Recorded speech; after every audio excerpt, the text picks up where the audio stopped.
Et les parents aussi ont le droit de bénir leurs enfants.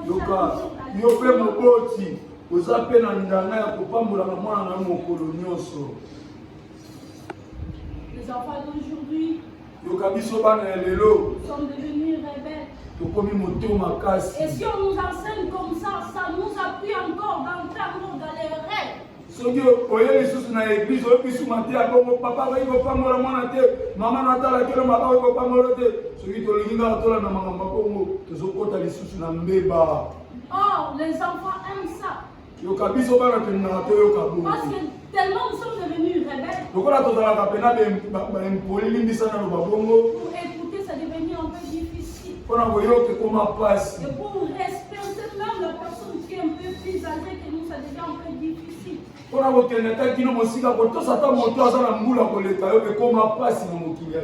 là, nous avons même pris notre langage en poche. On parle n'importe comment à un homme âgé.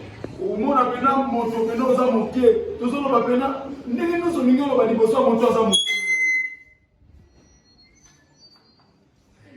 Bible, dans le 2 Timothée, chapitre 3, le verset 1 à 4. Chapitre 3, le verset 4. Là, la Bible nous dit,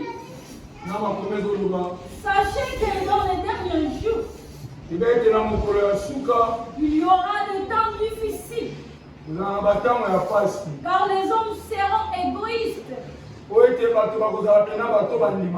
envie de l'argent, fronteront et hautains, blasphémataires, rebelles à leurs parents, ingrats et irréligieux.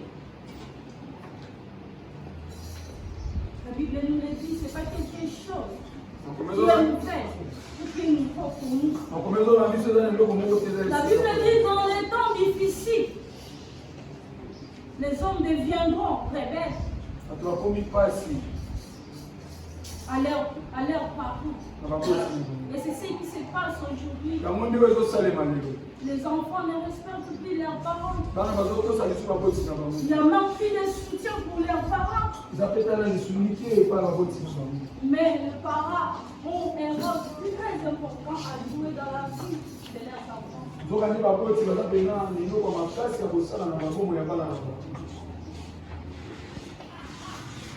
Le parent est celui. Donc, le rôle que les parents ont joué est celui qui est instruit selon la foi, qui doit suivre.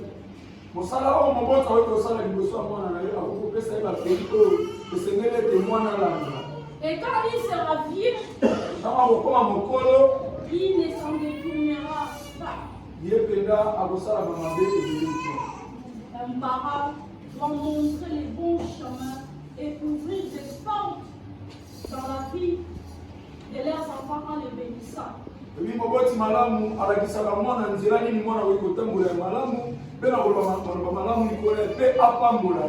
Le parent bénit leurs enfants parce que ça leur permet d'accomplir leur destinée.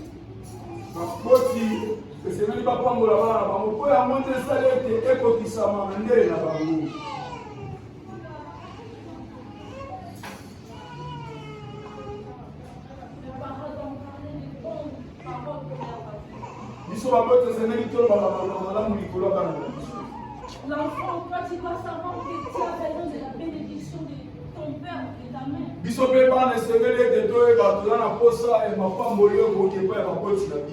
Bible nous dit que nous devons honorer nos parents. Ils sont vivre longtemps. Nous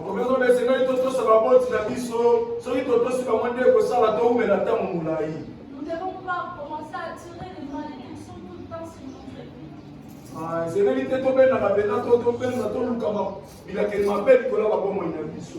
Nous devons vraiment obéir, respecter nos parents. Tellement nous sommes remplis d'orgueil, de l'égoïsme.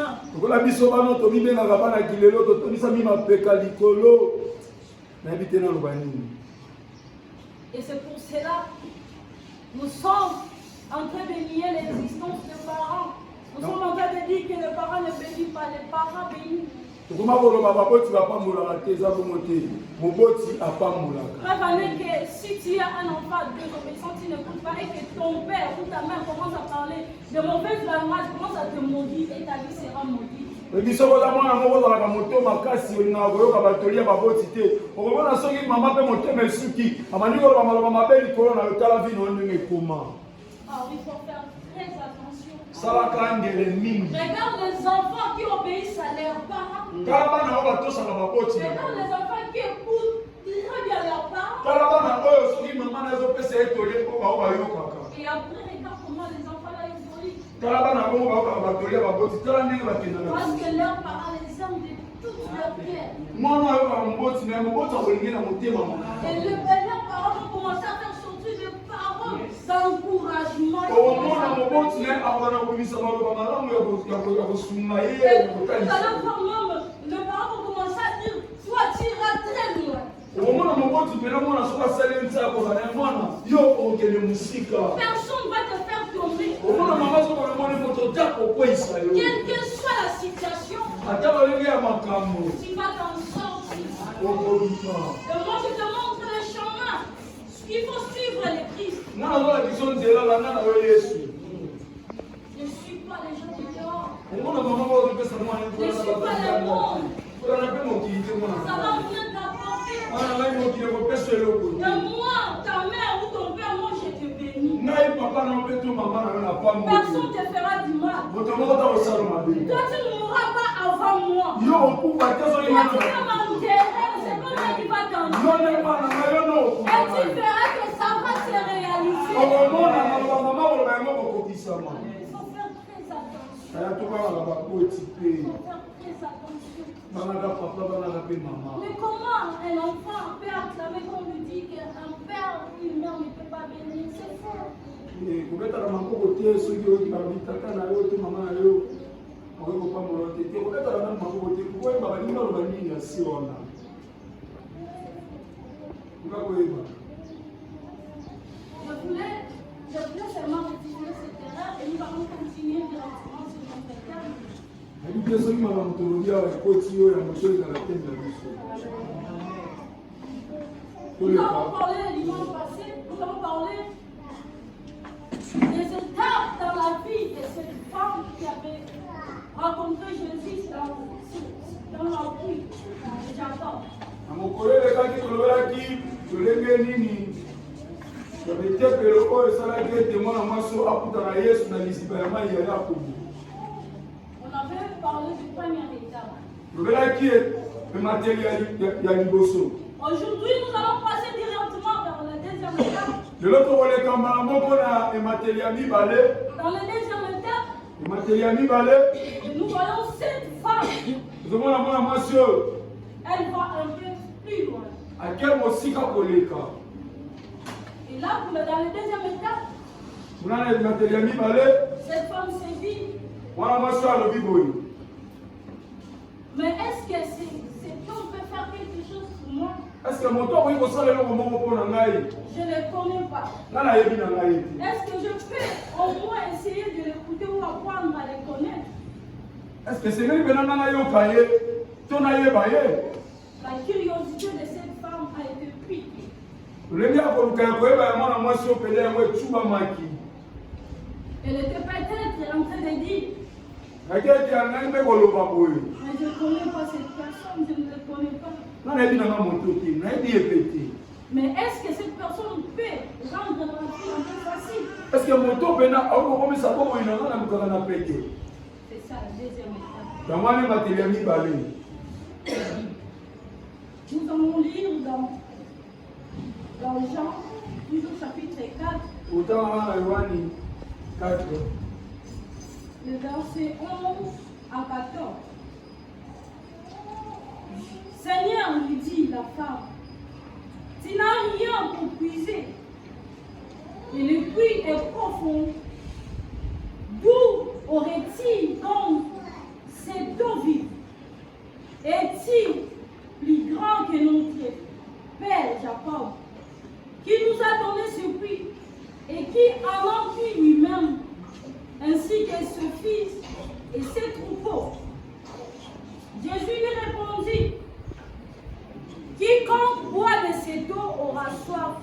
Mais celui qui boira de l'eau que je lui donnerai n'aura jamais.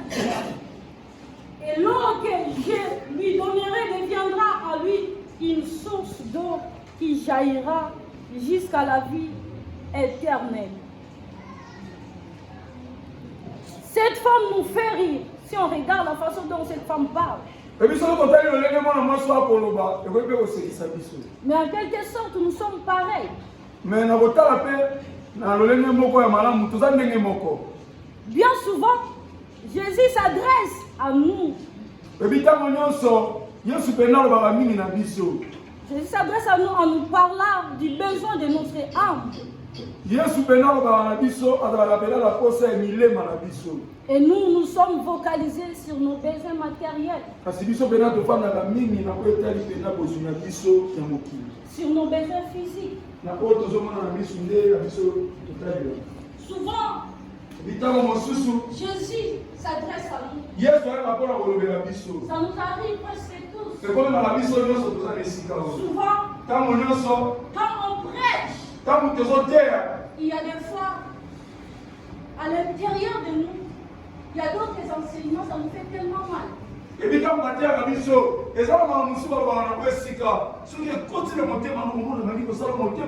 Peut-être ça nous pique. On se sent mal à l'aise. Et des fois, on essaie un peu de négliger tout ça.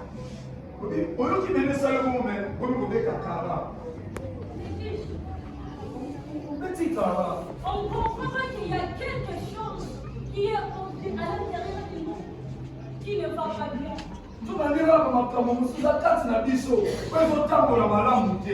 Si tout allait bien, on n'aura pas avoir mal pendant qu'on parle des choses.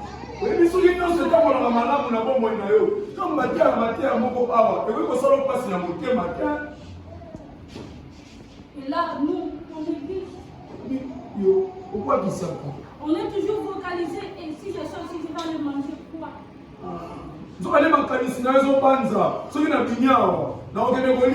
Et qu'est-ce que je vais faire après? On oublie qu'on a eu tellement mal, il faut les soigner. Nous sommes souvent comme ces femmes.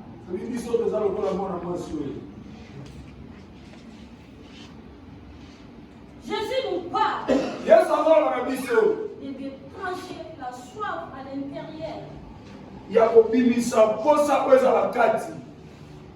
Comme cette femme, elle ne pige rien. Elle était tellement à l'ouest, elle ne comprenait pas. Elle ne comprenait pas que c'est quoi, cet homme veut me dire quoi au juste. Et si nous sommes comme ça, on ne comprend pas pourquoi on a eu mal.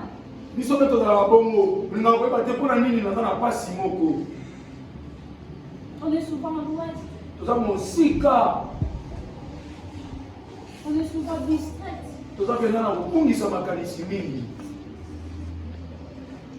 Mais quelque chose s'est passé pour cette femme.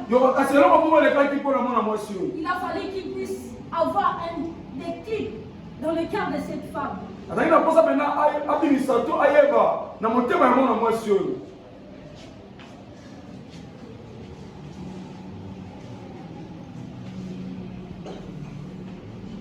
Cette femme, tellement que dans son cœur, elle a senti quelque chose.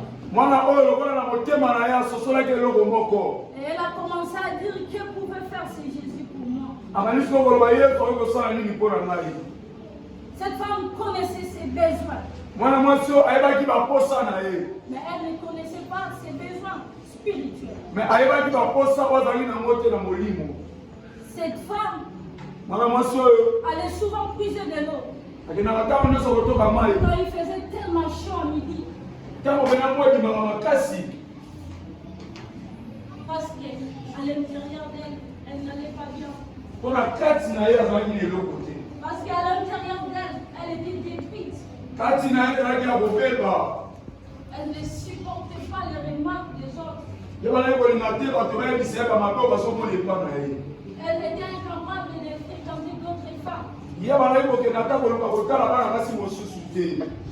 Parce que souvent, quand on voit, quand on peut demander aux gens qui vivent par exemple dans des villages,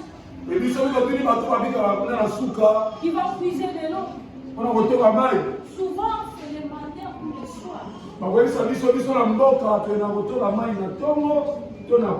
peu rare à midi parce qu'il fait tellement chaud. Et si une personne qui accepte d'aller vers cette terre, ça veut dire qu'elle avait quelque chose de louche attaché aux autres. soki moto andimi kotoka mai na katikati ya ngonga sala ile eloko moko bande kotunisi mabanda kobombela ngo bato bengaki kosolola histoire ene na bato te ezape biso mpe tosala mabongo Il y a beaucoup de gens d'entre nous. ezala bato ebele kati na biso Quand elle fait quelque chose, elle-même, elle sait que c'est pas bien. soki asala eloko moko ye moko ayebi ke eloko nasala eza malamu te Elle le fait souvent en cachette. asalaka yango ya kobatama Elle fuit les regards des autres. yazotala mpena lolenge ya bato mosusu Elle refuse que les gens puissent dire quelque chose sur ce qu'elle va faire. azoboya sikoyo bato baloba eloko moko na oyo auti kosala C'est souvent ce que nous faisons aussi. eza oyo biso mpe tosalaka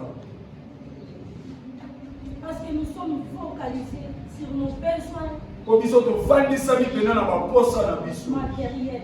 baposa oyo eza ya biloko ya mokili Mais que Dieu nous aide, nzambe asunga biso qu'il nous ouvre les yeux, afungana biso miso que nous soyons focalisés dans le besoin spirituel. makanisi na biso mpena efanda na baposa mingi ya molimo Peut-être que c'est que nous avons besoin aujourd'hui. ekoki kozala yango nde toza nango posa lelo Peut-être que nous avons besoin de ça pour sauver notre âme. ekoki kozala yango nde toza nango posa mpona kobikisa mitema na biso Jésus répond à cette femme. yesu azongisi yangepa mwana mwasi oyo Moi, je te parle d'autre soif. nga nazolobela yo posa mosusu Mais toi, tu me parles de l'eau de puits.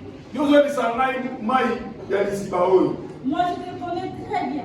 alobi na ngai nayebi yo malamu Je sais de quoi tu as besoin. nga nayebi nini oza nango posa Nous pouvons aussi, mes frères et sœurs, tokoki mpe bandeko na ngai ya basi to ya mibali traverser toutes sortes d'épreuves dans la vie. kolekisa mpena balolenge ya komekama ya boye na bomoi La vie est faite d'épreuves. bomoi esalama mpona komekama Jésus connaît le parcours de chacun d'entre nous. yesu ayebi kotambola ya mbongo na mbongo kati na biso ndenge toza awa Mais nous sommes dans des situations compliquées. me toza na makambo moko ya mabe Même nous sommes dans des difficultés. ata toza na mapasi Même si nous passons des moments tellement dits. ata tozalekisa batango moko ya mabe Parce qu'à l'intérieur de nous, nous sommes détruits. mpo kati na biso deja ebeba Parce qu'à l'intérieur de nous, nous avons quelque chose qui ne va pas. kati na biso eza na eloko moko ezosimba te Et souvent même, nous avons des difficultés financières. oyebi ntango mosusu tozalaka pena na kokoso na etali bozwi ya mbongo Et souvent aussi, quand on dort, oyebi ntango mosusu ntango tolalaka le matin, on n'a même pas besoin de se réveiller. na ntongo nalekalanga na pondi Même pour ouvrir les yeux, ça devient tellement ozomona difficile. ata bokonga na miso ekomi pasi Parce qu'à l'intérieur de nous, nous sommes terrassés. mpo kati na yo mpenza ebebisami Nous sommes tellement écrasés moralement. kati na yo mpenza ekatani na kati mini Parfois, on n'a plus envie de vivre. ozomona ntango mosusu ozobilobela fale nazala nga na bomoi te Parce que la situation est tellement difficile. po lolenge na ngai ekobika ekomi pasi La vie ne nous épargne pas parfois. ebi bongo ntango mosusu mpenza etiaka biso mopanzi te Nous sommes en train de voir dans l'histoire de cette femme ozomona na histoire ya mwana mwasi oyo que la femme ne comprenait rien. mwana mwasi azoyeba kaka eloko te Elle ne comprenait rien. azoyeba kaka eloko te Elle avait toujours les yeux fixés sur son petit problème. yaka ye kaka na miso na kotala mpona makambo na ye moke Et elle ne réalisait pas qu'elle avait un problème qui était un peu plus profond que ça. ye azokoka koyeba te nzoka azalaki na makambo moko ezalaki mozino makasi koleka oyo bana ye komona C'est souvent notre cas. eza lolenge moko ngano toza na esika On se comporte comme cette femme. toza kosala makambo lokola mwana mwasi oyo Alors Jésus va passer à une autre étape. yesu akoleka na etepelo mosusu pour aider cette femme Pour à réaliser que son problème n'était pas un problème physique, mais c'était plus plutôt un problème spirituel. Dans le verset 16 à 19, Jésus lui dit un autre mot, mais elle ne comprenait toujours pas. Jésus, toutefois, nous allons passer à l'essentiel. Nous allons parler de l'essentiel parce que tu ne comprends pas. Quand je parle de l'eau, ce n'est pas de l'eau que toi tu vas puiser. Parce que tu ne comprends pas, laisse-moi, je vais te dire c'est où le problème. Je m'arrête de dire que le problème c'est à l'intérieur de toi, c'est dans ton cœur.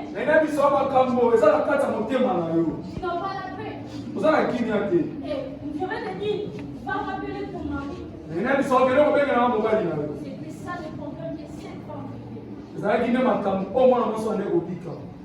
Elle avait une vie un peu louche. On ne peut pas dire qu'une femme qui a parcouru autant de maris qu'on a mentionné va être une femme stable dans la vie.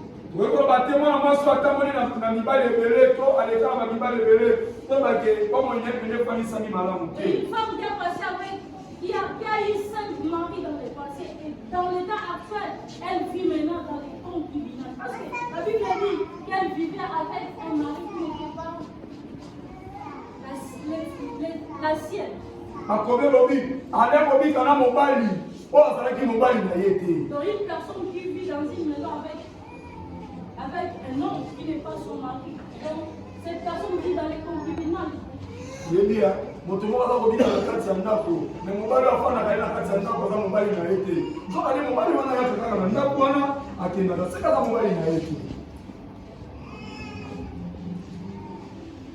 Cette femme vivait dans les concubinages.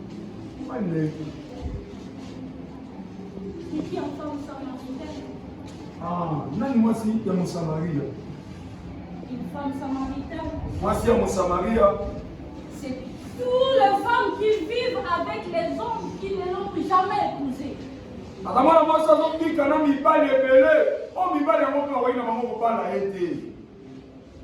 C'est ça l'essence d'une femme samaritaine.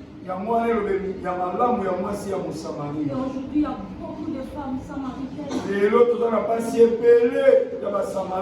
et qui ne comprennent pas que le problème c'est à l'intérieur d'eux. Et c'est ce que Jésus voulait faire voir à cette femme. Jésus lui a dit, moi je suis venu pas pour te juger. Je ne suis pas venu pour te minimiser, pour t'humilier, pour te condamner.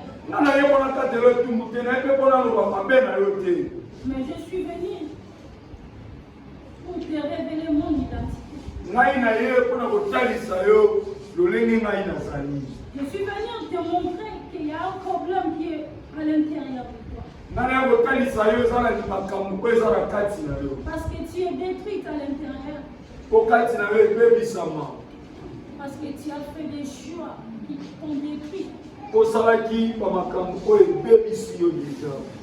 Moi je suis venu pour te proposer une non.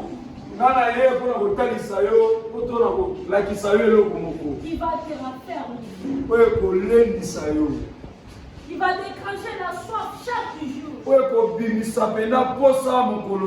Qui te permettra de vivre normalement. C'est en quelque sorte ce que Jésus voulait dire à cette femme.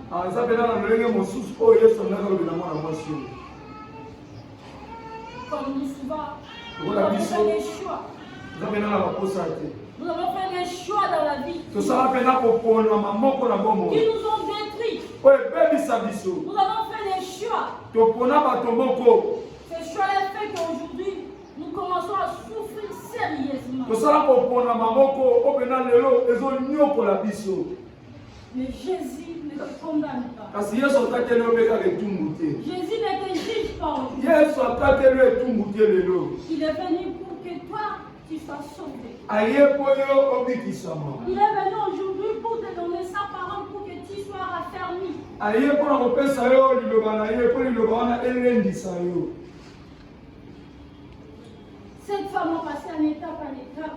Mwana mwasi alekaki na betepelo na Dans betepelo. la première étape, Na emateli na ye ya liboso elle s'est dit, amilobi c'est qui cet homme? nani nde moto oyo. Dans la deuxième étape, elobeli ya mibale peut-être qu'il pourra m'aider. akoki kozala ta moto oyo kosunga Dans ngai. la troisième étape, Ya misato il est vraiment différent cet homme. moto mpena aza mpena lolenge mosusu moto. Il est différent de toutes les personnes. ye mpena aza na bokeseni mingi na bato ya mokili. C'est une cheminement que nous faisons tous avec Jésus. ebi eza lolenge biso misalaka mingimingi na Yesu. Avant qu'on puisse reconnaître Jésus, ya moto oyeba Yesu il était d'abord inconnu. azalaki nano moto toyebaki Et te. des fois, quand on s'approche, ebi ntango topusanaka on essaye à connaître qui est ce Jésus. nde esungaka biso toyeba nani nde Yesu. Et après, mpe na nsima des fois, on dit, ah, je vais aller d'abord, peut-être il peut m'aider. tolobaka nakende nanu ekoki kozala pa oyo kosunga ngai. Et quand on découvre qui est ce Jésus, ntango tokomaka sikoyo toyebi nani nde Yesu et là, on voit la différence. nde bisika tomonaka mwa Et bokeseni. là, on voit que notre vie change. nde tomonaka bomoi na biso Là, on voit ebongwani. que tout se transforme dans notre vie. nde tomoni nyonso tu ebongwani na babomoi na biso. C'est comme cette femme. eza lokola mwana mwasi oyo Elle a passé dans ces cheminements. alekaki na lolenge ya makambo oyo. Et quand on rencontre Jésus, cette femme a vu qu'elle était devenue indifférente. ntango akutaki na Yesu amoni mbala moko akomi na bokeseni. Parce que quand on rencontre Jésus dans la vie, po ntango akutanaka na Yesu na bongo oyo on ne reste jamais le même. atikaka moto oyo ozali kaka te. Il lui demande d'aller appeler son mari. Yesu abisekeli kobenga mobali na yo Ça devient quelque chose d'un peu personnel. ekomi makambo kolanisa makambo mosusu. Hein, c'est quelque chose, un sujet qui est un peu personnel. ekomaki likambo oyo eza ya moto ye moko. C'est quelque chose qui est un peu intime. ekomaki makambo ya moto ye moko. Et c'est souvent nous aussi. eza mpe lolenge moko biso. Quand Jésus s'approche, ntango Yesu apusanaka il essaye de mettre la main sur nous. amekaka kotia loboko likolo na biso. Et quand il nous fait parler des choses qui est personnelles à nous, ntango alobaka makambo oyo eza ya moto ye moko et souvent on essaie de